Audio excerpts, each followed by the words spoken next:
We're gonna need more cowbell. It's gonna be big. Hey everybody! Welcome to Behind the Curtain, where we talk about what really goes on in the musicals.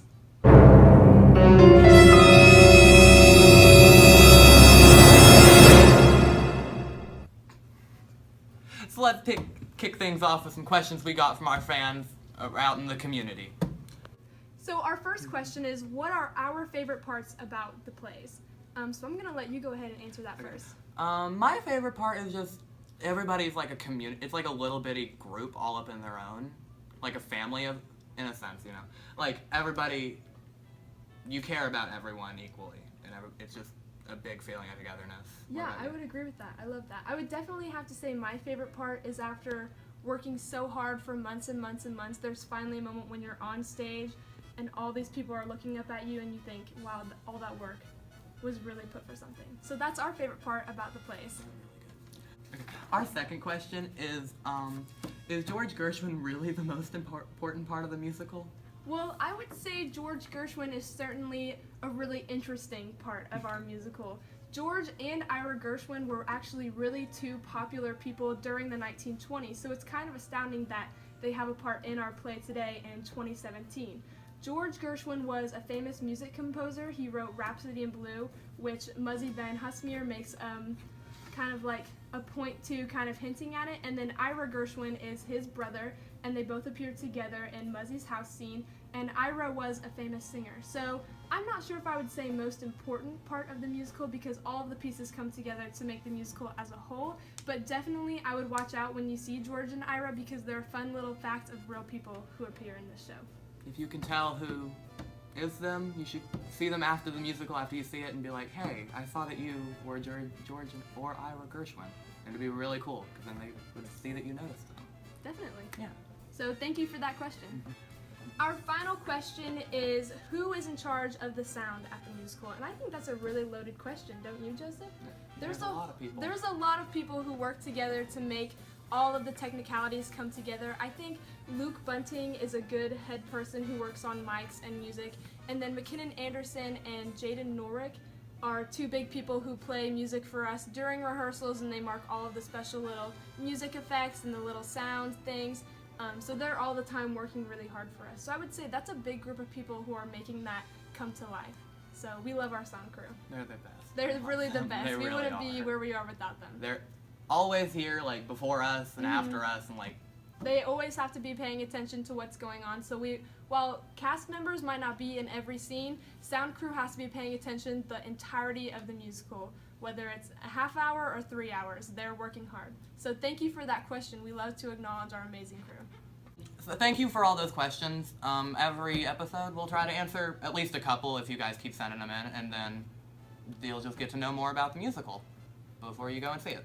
And where can they send in questions at? You can send in questions to the musical's Instagram, the musical's Facebook, or the musical's Twitter. And YouTube videos too, if you want to do it like that. Right on. So we have a crazy, amazing ensemble that is working so hard all the time. Ensemble is really there to bring a whole different aspect to musicals. They make it look like a larger crowd. They provide good, strong vocal points during numbers. They really do a whole lot. So do you want to talk about a really cool cast member we have right now? We have Cameron Whaley, and this is his first year doing the musical, and he's a senior. It's really cool that he's doing it, even if it is a little late into it, but like it's really cool that he's doing it. Mm-hmm. He can jump from like the floor of the auditorium all the way up to the stage. Like it's bigger. Floor to the stage. Like floor to the stage. If you've ever been in the auditorium, that's a pretty big jump for a person to make. It's like one of these desks and like a half maybe. That's a tall It's thing. a really big That's awesome. Yeah, it's great. It's Wow. really cool. Shout out to Cameron Whaley. Way to go. Cameron Whaley. Just hit my knee left. Oh, yes. You'll be good. Okay, so then also like the hit movie Hidden Figures at the box office, we have our own Hidden Figures here at Thoroughly Modern Millie. Alex Mason and Cameron Peach are two of our big crew members that move all of these huge set pieces for us. So when you're at the show and you ever see, hey, that huge building that was there isn't there anymore, there's probably an Alex and a Cameron behind that. So keep a watch out for them and just kind of see the cool little things that they do when you never even see them at all. if you can't see them, that means they're doing their job. That means good. they're doing their job. So now I think we're gonna get an actual cast member in here. We have Bryce Peacock from the ensemble. Come on in. Come Bryce. on, come on. Hey, well, hello. Hi, how are you doing today? I'm doing pretty good. How are you? We're good. We're doing pretty good. Yeah, Yeah. it's good. So tell me a little bit about, as an ensemble member, what is really essential to you to be a good ensemble person? Yeah, so like a lot of like the ensemble, we're just like we're there to make the scene look a whole lot bigger, and since it's like based in New York, it's very important to have a lot of people. Even though we don't like have a big cast, it's very important to have an ensemble. Yeah. That's awesome. Yeah, That's I really agree with cool. that. Yeah. Do you have anything juicy that like goes on behind the curtain? Like Juicy? Like how Yeah. how juicy do you want it? Like super juicy? So juicy. Okay, well, while people are out on stage singing, we have other people that are waiting back for their turn to come out. And while they're back there, they'll like dance and like kind of like mouth like the lyrics too, and just have a good time in like backstage. And it's just a lot of fun. That's awesome. So everybody kind of gets involved, even though they might not be on stage. It's fun to mimic and play along. That's really cool. So then I spend a lot of time with you personally because I'm one of the dance captains. Can you talk a little bit about what has been the hardest dance number so far to learn and be in? Yeah, so like a couple of the hardest dance numbers would be probably the speed test and Forget About the Boy, because they're both tap numbers. Oh, right. So it's like, it's just very different from what we're like normal like dancing, like what we're used to. So it's just, yeah, it's just really hard to learn how to tap. But like if you practice, it's a lot of fun. On a It's scale one of from my 1 to favorite 10, numbers too. how bad is it? How hard is it? Not bad. It's not bad at all. But how hard is it to learn tap? Well, if you practice, like it's not super hard. I mean, like I get you, You just have exactly. to I work understand. hard for it to Muscle get memory. easy. And I Yeah. think you could argue too, you know, the tap numbers are hard just because Yeah. they're so quick. You know, if you had to do them like 1, 2, Oh, but yeah. right now they're like pretty fast. Mhm.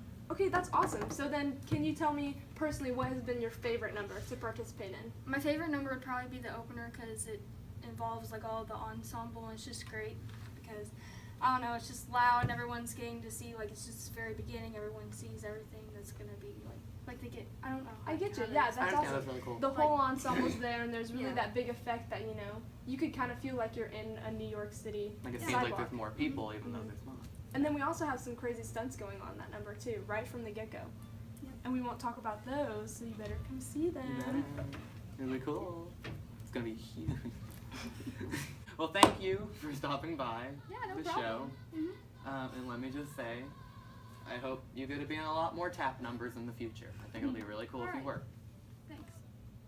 All right, well, that concludes this episode of Behind the Curtains. We hope to keep up with you guys about all the juicy little tidbit secrets of what goes on in Thoroughly Modern Millie. Thank you. Bye. This is Vanity Fair. In fact, it's stylish to raise your skirts and bob your hair. Joseph, it's your Oh, okay. I cannot see. Sorry. Hello, everybody. No, you forgot the applause. I know. I'm really bad. Go ahead. Yeah, whenever.